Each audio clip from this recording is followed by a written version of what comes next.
Hoy vamos a hablar, hoy podemos hablar de este tema. Se llama Reparador de brechas, le pusimos de título. Reparador de brechas, miren qué lindo que lo dejó Dani el mensaje. Reparador de brechas. En la palabra de Dios está, no sé si ustedes se han dado cuenta que está la respuesta a todos nuestros problemas. ¿Cuántos dicen amén? ¿Soy yo nomás la que lo pienso? Yo le decía a Fabi, vos sabés que la otra vez, cuando yo era chica, decía, en la palabra de Dios decía, honra a tu padre y a tu madre. Y yo cuando era chica, que mi mamá se va a enterar ahora, yo siempre decía, pero mi mamá no hizo las cosas bien. Pero mi papá no es buen papá. Pero mi papá no va siempre a la iglesia. Así que yo siempre le buscaba la vuelta a la palabra de Dios de chica. Y creo que de grande a muchos nos pasa también de buscarle la vuelta y darle más vuelta a la Biblia de lo que es. En la palabra de Dios dice, honra a tu padre y a tu madre. Nada más, no tiene un pero ni una condición. Este es un ejemplo de varios de los que vamos a encontrar en la Biblia. Pero en este momento te queremos tocar un problema que tuvo el pueblo de Israel. Y es el mismo problema que muchas veces nosotros atravesamos. El pueblo de Dios, al igual que nosotros, pecaba una y otra vez. ¿Somos pecadores? Sí, lo aceptamos con dolor, Señor, somos pecadores. ¿Y qué es lo que hacemos cuando pecamos? Nos alejamos de Dios. Siempre hacemos lo mismo. Nos alejamos de Dios, nos separamos. El pueblo de Israel, ¿qué hacía? Pecaba contra Dios y se alejaba de la presencia, se iba por otros caminos. Al igual que nosotros. Ellos son un fiel ejemplo. En la Biblia podemos encontrar el fiel ejemplo de que Dios nunca, pero nunca se alejó del pueblo de Israel. Los que conocen o tienen más o menos conocimiento de la Biblia, se puede ver una tras vez cómo el pueblo de Dios pecaba y Dios iba a su encuentro. El pueblo de Dios pecaba y Dios iba a su encuentro. Siempre. Podemos ver en Salmos 94:14 que dice, porque no abandonará Jehová a su pueblo, ni lo desamparará su heredad. Ni desamparará su heredad. El Señor nunca nos va a abandonar. En otro versículo habíamos leído que decía, yo estaré con ustedes hasta el fin del mundo. Él no dice que Él se va a alejar de nosotros, Él va a estar con nosotros. Y le decía yo, me dice, qué buen punto. Fíjate que dice, ¿hasta cuándo? Hasta el fin del mundo. No dice por la eternidad. Hasta el fin, porque hasta acá Dios se compromete a estar con nosotros. Pero después, cuando se acabe el mundo, va a depender de cada uno de nosotros. ¿Iremos una eternidad con Cristo o nos iremos para otro lado? Pero el ego acá nos promete que va a ser fiel, que va a estar con nosotros hasta el fin del mundo. En la actualidad, sutilmente, detrás de cada mala decisión, ¿qué hacemos? Nos separamos de Dios. Detrás de cada pecado nos separamos de Dios y casi sin darnos cuenta, porque no nos damos cuenta, y esto es algo también que nos llamaba la atención, el primero que se da cuenta de que estamos alejados de Dios es nuestro hermano más próximo. Porque nosotros estamos tan enredados en el pecado que no nos damos cuenta. Y por ahí puede venir un hermano que diga, vos no te estarás enfriando, no estarás alejado de Dios, pero no, nada que ver. Y siempre tenemos la negación al principio. Cuando también dice en la palabra de Dios que por su fruto los conoceréis. Nosotros nos vemos, convivimos unos con los otros. ¿Y qué es lo que pasa cuando nos alejamos? Si podemos darnos cuenta, o si el hermano nos ayuda a darnos cuenta, terminamos en el camino ancho. Terminamos en la vereda del frente. Y después nos cuesta muchísimo volver. Pero porque somos nosotros que nos cambiamos de camino por cada decisión que tomamos. Pero Dios, una y otra vez, como pasa ahora y ha pasado en su momento, mandó a sus profetas. Mandaba siempre a sus profetas para hacer reflexionar al pueblo de que se arrepienta, de que vuelvan a Él. Uno de los profetas que nosotros estábamos citando es el de Oseas. Oseas, cuando se acerca, los confrontaba al pueblo, le mostraba su pecado, los confrontaba con el castigo y el juicio que iban a tener por ese comportamiento. Pero siempre les presentaba la esperanza. Siempre les decía, Dios está acá. Dios los está esperando que ustedes se arrepientan para volver a recogerlos, para poder restaurarlos, para poder levantarlos. Y así pasaba como el pueblo de Israel. Algunos estaban tan cegados por su pecado que no aceptaban el mensaje y se perdían. Pero muchos otros reflexionaban, se arrepentían y Dios con sus brazos abiertos los volvía a recoger. Entonces podemos destacar siempre la misericordia de Dios, el amor, sus brazos abiertos. Pero ¿qué pasa en la antigüedad cuando pecamos? Ahora en la antigüedad, perdón. Ahora, cuando pecamos, ¿qué viene? Como decimos, el espíritu de culpa. Viene una culpa que si el Señor hizo tantos milagros en el pasado, si conocemos la palabra del Señor, cómo recogió a su pueblo, también lo va a hacer ahora. Pero ¿qué pasa? Viene el enemigo a echarnos culpa, a mostrarnos, mirá dónde estabas antes cuando estabas con Dios y mirá dónde estás ahora. Entonces, ¿qué decimos? No soy digno para estar cerca del Señor. El Señor ya me perdonó, ya me restauró, me levantó y mirá cómo estoy ahora. Pero ¿qué dice en la palabra? Dice que el Señor siempre nos da otra oportunidad, porque Él va a estar con nosotros hasta el fin del mundo. No hay condiciones, el Señor va a estar con nosotros. Entonces hoy queremos traerte 5 puntos para que no caigas en esta separación o puedas salir de esto si en este momento lo estás atravesando. Porque queremos hablarte del gran poder de la restauración, de la reconstrucción, como el lema que nosotros tenemos, hasta todavía, ahora lo tenemos, falta poquito nomás. Porque el deseo del corazón de Dios es volvernos a todos al original. El deseo del corazón de Dios es que nosotros seamos uno con el Señor. No es que nos apartemos, no es que estemos perdidos, es que estemos en su presencia, que todos lleguemos. Amén. En el original había una relación con Dios que hoy pocos la viven. En Génesis 3:8 dice: con el viento de la tarde, el hombre y su esposa oyeron que Dios iba y venía por el jardín, y así que corrieron a esconderse de él entre los árboles. Miren qué lindo, dice que el ser humano, que el hombre y la mujer, el hombre y su esposa, lo podían oír atravesar al Señor. ¿Cuántos de nosotros a veces decimos, Dios está con nosotros, Él es omnipresente y no podemos sentirlo? Y no podemos sentirlo, pero el Señor quiere eso, que nosotros podamos sentirlo.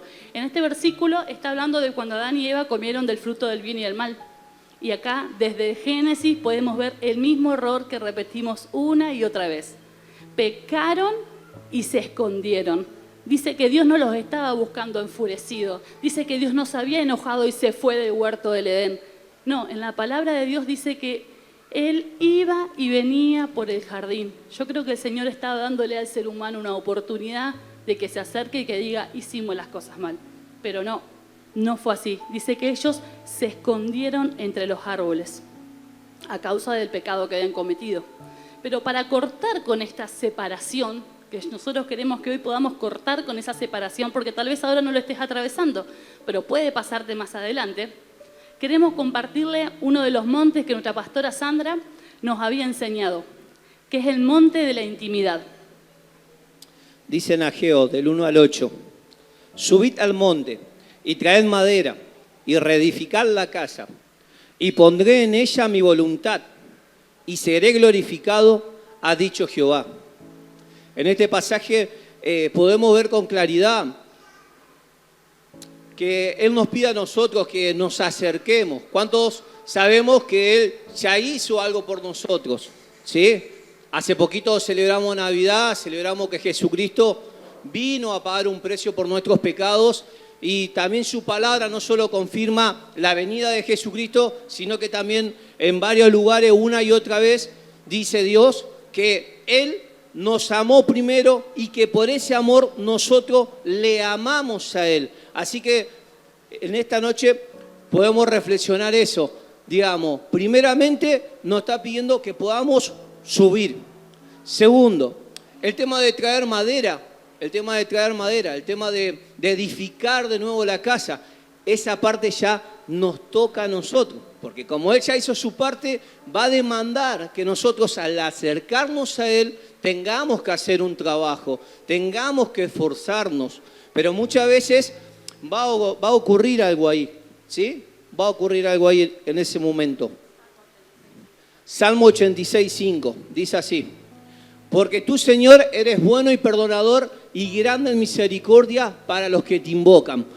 Recordando eso, recordando que justamente arriba en el monte no está esperando el que no con los brazos abiertos, en misericordia. Él está esperando que nosotros podamos llegar a Él, ¿sí? Pero bueno, como en esta noche nosotros hemos podido llegar hoy aquí, ¿cuántos de nosotros sabemos que muchas veces cuando queremos subir al monte o cuando queremos ir a la presencia del Señor o incluso estando en la presencia del Señor, tenemos oposición? Dice en Nehemías 4:1,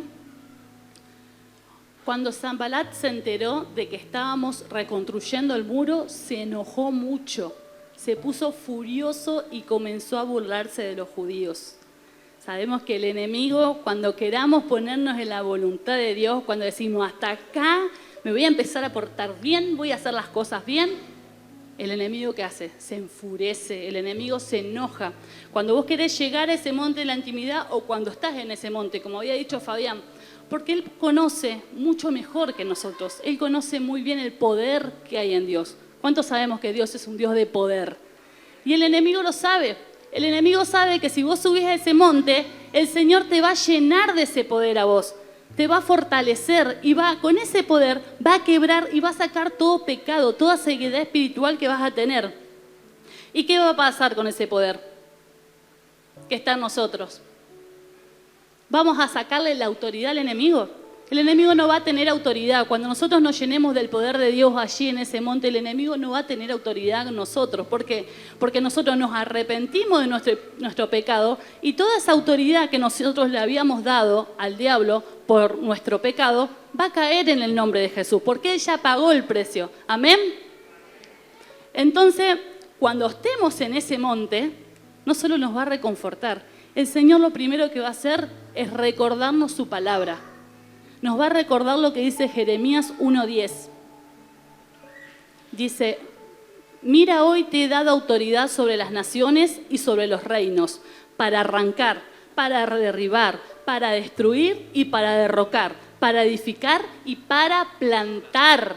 Miren cuánta autoridad nos da el Señor y nosotros, por estar cegados por el pecado o por las cosas que no son del reino de Dios, nos olvidamos.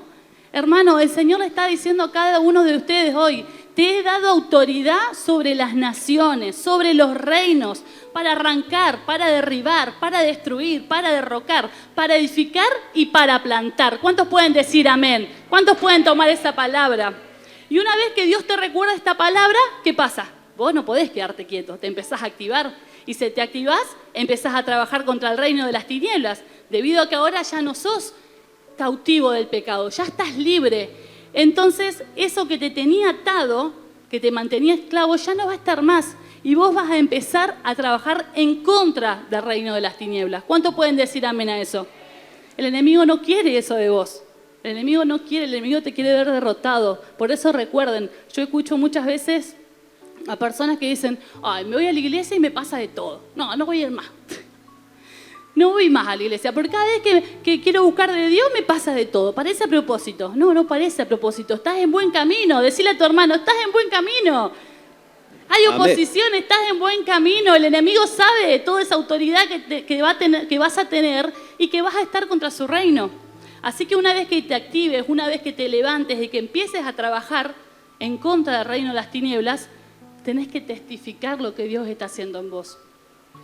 Y así lo haremos porque ¿cuántos de nosotros sabemos que cuando recibimos, estamos en ese monte, llegamos al monte, pudimos vencer la oposición, estamos ahí, el Señor nos revela su palabra ahora nos da identidad como hijos en Cristo, pero también sentimos su amor. Y uno que es perdonado, uno que es amado, no puede guardar y quedarse con todo eso. Yo recién la escuchaba a Mara y decía, yo recuerdo, y siempre recordamos cuando un hermano pasa y da testimonio y rompe el silencio, porque lo que nos esclaviza, lo que hace Satanás es mantenernos cautivos y lo primero que hace es que cerremos nuestras bocas. Pero uno que ama, uno que siente ese amor, uno que se siente perdonado, no es obligado a testificar, lo hace porque está tan cargado, está tan lleno que ya no lo puede aguantar más y ya lo ve al otro que está en esa situación y no se puede quedar callado, algo tiene que salir de él, ¿sí? Y esto lo dice también aquí en su palabra. Lo podemos encontrar en Salmos. Yo tomaba el ejemplo del David. Tenemos nuestro pastor Leo que le encanta a David. Y yo tomaba el Salmo 51, cuando David, ¿sí?, compone ese salmo pidiendo perdón a Dios porque había cometido adulterio con Betsabé. Ella se presenta delante de la presencia del Señor y dice estas palabras, dice: no me apartes de ti, no me quites tu Santo Espíritu, dame tu ayuda y tu apoyo, enséñame a ser obediente y así volveré a ser feliz. A los pecadores les diré que deben obedecerte y cambiar su manera de vivir. Entonces ahí es donde realmente yo no me puedo callar. David se lo confesaba al Dios mismo, le decía: tú me has perdonado, tú has visto lo que yo he hecho, pero enséñame de nuevo, encamíname de nuevo y déjame que yo pueda obedecerte, porque se los voy a decir, en la desobediencia, en el pecado, nunca vas a ser feliz. La palabra del Señor te lo enseña, te lo muestra. Muchas veces no entendemos por qué no podemos ser felices. Tal vez estamos en la vereda de enfrente y no nos dimos cuenta. A veces pasa, ¿sí? Pero no me quiero quedar ahí. Otro ejemplo que le trajimos fue en Nehemías, ¿sí? Nehemías 2:18. Y dice: entonces le declaré cómo la mano de mi Dios había sido buena sobre mí. Y asimismo las palabras que el rey me había dicho. Y dijeron: levantémonos y edifiquemos. Y así esforzaron sus manos para bien, para bien. Uno no va a poder guardar dentro suyo lo que su Dios está haciendo, cómo Dios está transformando tu vida, cómo Dios te está moviendo de esa circunstancia, cómo Dios muchas veces... Podemos ver que a veces decimos: uy, pero yo hace cuánto que no puedo ver un milagro de Dios en mi vida. Pero hoy llegaste aquí, hoy venciste, hoy estás escuchando la palabra del Señor, hoy estás celebrando el último día del año acá en su casa. Ya es un milagro que estés con nosotros aquí compartiendo todo junto en familia con una misma identidad. Sos hijo de Dios y en esta noche lo vamos a celebrar y no nos vamos a poder quedar callados, ¿sí? ¿Y esto qué va a producir? Un impacto. A mí me encantó lo que dice ahí, en ese versículo que salió, que dice: edifiquemos, así esforzaron sus manos, y así esforzaron, y dijeron, dice, y dijeron los demás que estaban escuchando lo que había dicho Nehemías: levantémonos y edifiquemos, así esforzaron sus manos para bien. Él testificó y no se quedó ahí. Él impartió, él hizo que se reproduzca un accionar, un comportamiento. Entonces siempre va a haber un impacto natural y espiritual. Qué bueno que es que nosotros podamos impactar de forma positiva. Qué bueno que nuestro comportamiento pueda tener una reproducción en el otro para bien y no para mal. Porque sabemos que podemos ver modas, podemos ver cosas que pasan en la calle, que voy a decir: uy, este empezó a hacer las cosas mal y ahora este también lo hace, este también, este también. Pero nosotros tenemos que cambiar esa mentalidad de muchas personas para que las personas puedan decir: levantémonos y edifiquemos y hagamos las cosas bien. En Santiago 5:20 dice: sepa que el que haga volver al pecador del error de su camino, salvará de muerte un alma y cubrirá multitud de pecados.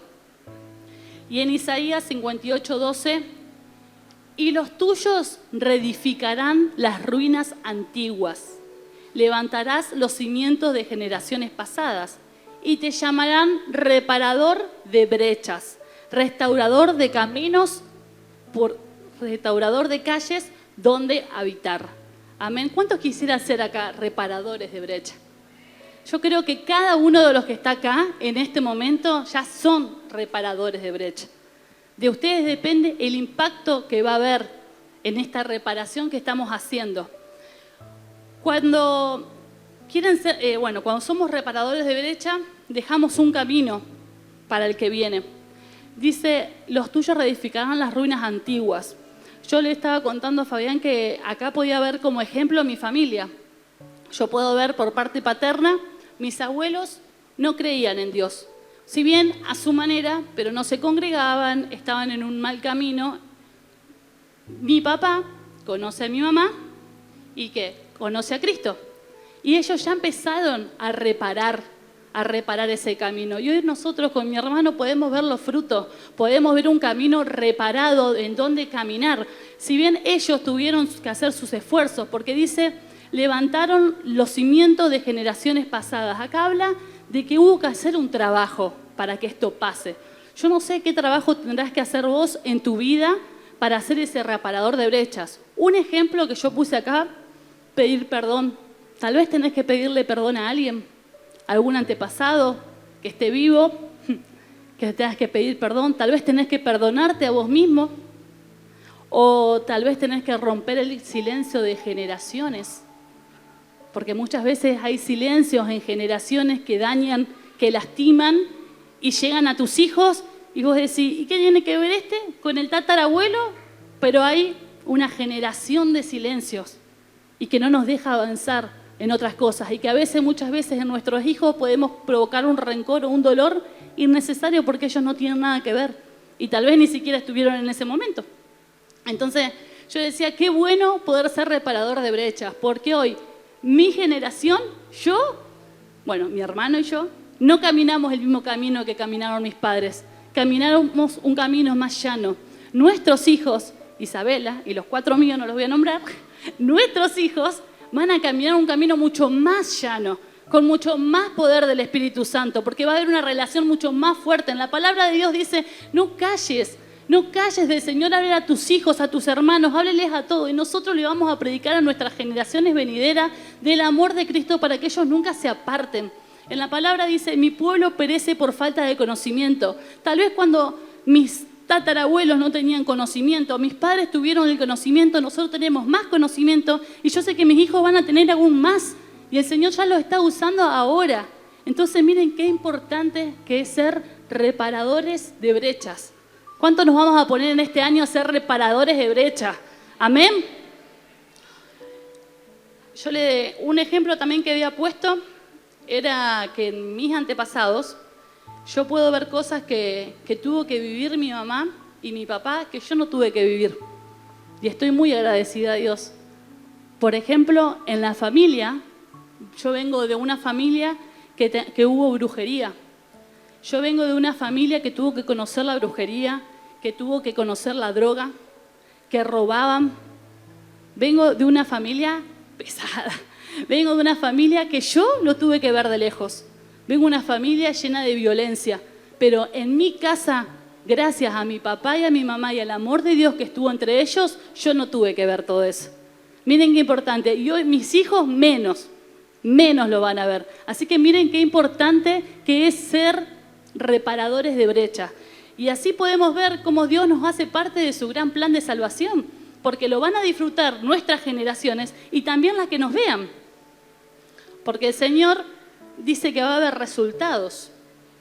En Ezequiel 36 dice: y las naciones que queden en vuestros alrededores sabrán que yo reedificaré lo que estaba derribado y planté lo que estaba desolado. Yo Jehová he hablado y lo haré. Y lo hemos visto, y cuántos de nosotros cuando hemos llegado a Cristo no nos ha sucedido eso. No hemos visto los resultados de, como decía ella, de conocer a Cristo, de ponerme, de romper, de poder llegar hasta el monte y ver los resultados de Jehová, ¿sí? Reconstruyendo. Por eso hacíamos esta énfasis y queríamos terminar el año, ¿sí?, honrando al lema de este año, que fue reconstrucción y triunfo, para que pudieran entender de que lo que estamos haciendo en esta noche es algo que sucedió. Cuando vos lees el cartel, vos decís, ¿y qué reconstruyó el Señor? No sé. Yo de las tantas cosas que reconstruyó el Señor, uno de mis miedos que tuve que romper hace 5 o 7 años que no podía sacar el carnet y tenía ese miedo y no podía, y este año, gracias al Señor, pude romper con eso y el Señor me dio la victoria y me dio la victoria para mi familia. Entonces, como uno de los tantos ejemplos que en este año te puedo dar yo sé que Ustedes, cada uno de ustedes tienen su ejemplo en donde han visto que en ciertas áreas el Señor ha estado reedificando, reconstruyendo, y en esta noche lo estamos predicando para que no nos olvidemos que Jehová es un Dios de resultados. Es un Dios que, como hablábamos hoy, cuando nosotros abrimos nuestra boca, rompemos el silencio, testificamos ese poder, ¿sí?, de restauración que Dios está obrando en nosotros, impacte también en los que están alrededor, como dice ahí su palabra.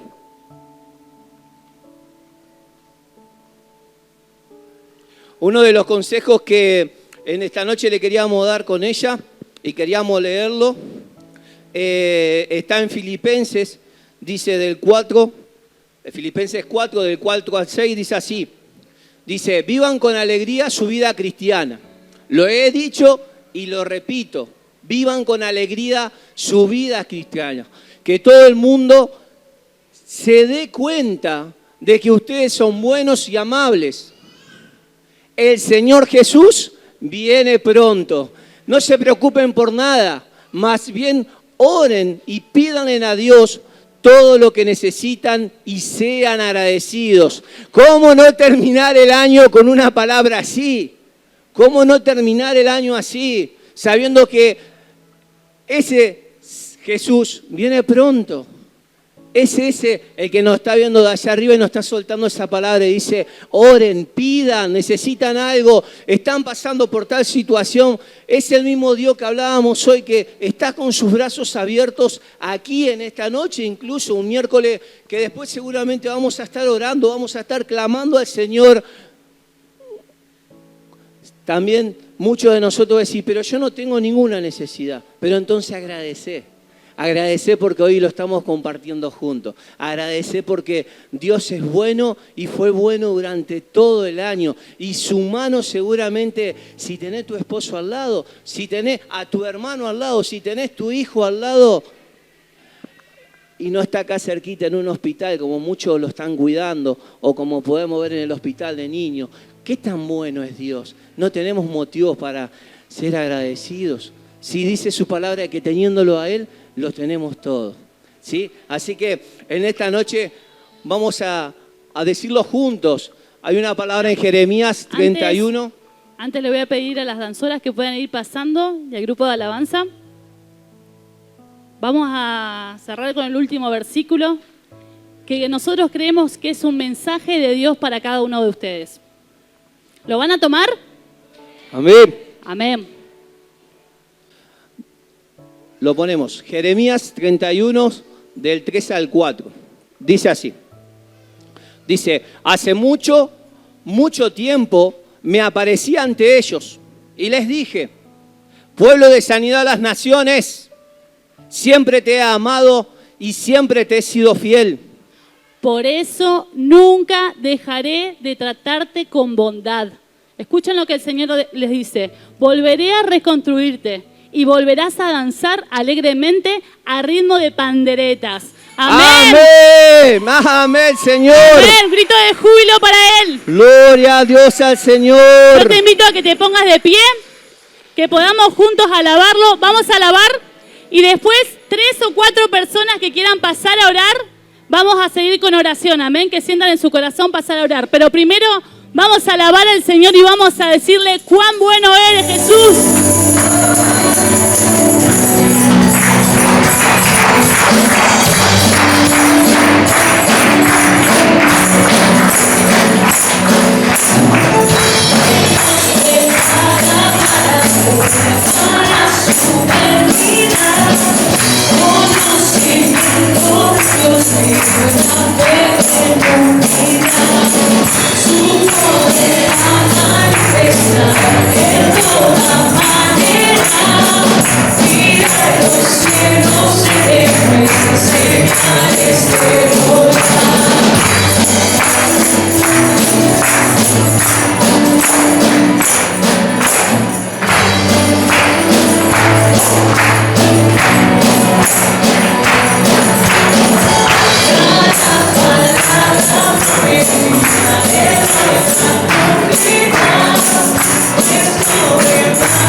Santo,